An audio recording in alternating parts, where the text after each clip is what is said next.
If I asked you what a sign was to you that someone loves you, what would you say?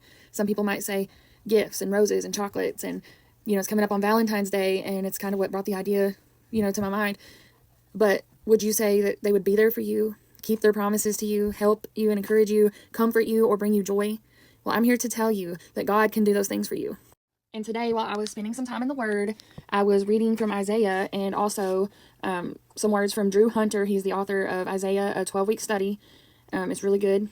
Check it out. But I made some notes, and so I've got to give him credit. That's where a lot of it comes from, and my own personal opinion. I'm not a preacher. I give you my own understanding of things.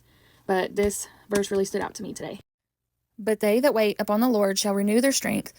They shall mount up with wings as eagles. They shall run and not be weary, and they shall walk and not faint. The imagery of eagles represents rising above circumstances and being lifted beyond one's natural capabilities. I believe this verse is a promise of strength for those who are weary and in need of hope. It's meant to encourage the Israelites who were in exile in Babylon and exhausted from their hardship. And it's a promise that God will renew the strength of those who trust in Him. The Israelites who first received this promise were worn out from their hardship. They lived in exile in Babylon for several decades. Their perspective was darkened with despairing thoughts, like in Isaiah 40:27. Why sayest thou, O Jacob, and speakest, O Israel, my way is hidden from the Lord, and my judgment is passed over from my God?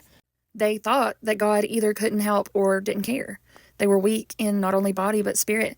Isaiah responded to these questions with his own in Isaiah 40:28, 29, and 30. Hast thou not known, hast thou not heard, that the everlasting God, the Lord, the creator of the ends of the earth, fainteth not, neither is weary? There is no searching of his understanding. He giveth power to the faint, and to them that have no might he increaseth strength. Even the youth shall faint and be weary, and the young men shall utterly fall. So even those in prime with perfect health have their limits. And this isn't about doing our part and asking God to do the rest. This is where we acknowledge that we need the strength only He can give, and we wait for Him. In Hebrew, this word carries with it a sense of hopeful expectations. And there's a pastor that was good friends with my grandfather, and he used to always say, I expect and know that God will keep His promises. And I believe that too. As Christians, we look to Jesus, who came to us and said, come to me, all who labor and are heavy laden, and I will give you rest. That's Matthew 11:28. He carried the burden of our sin and judgment upon Himself on the cross.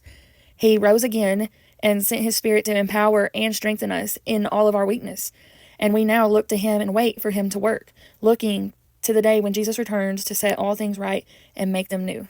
So what better kind of love could you expect from someone than from God, who keeps His promises to us and promises that He will strengthen us and carry us through anything, that all we have to do is believe in Him and trust that He will do that, and He will.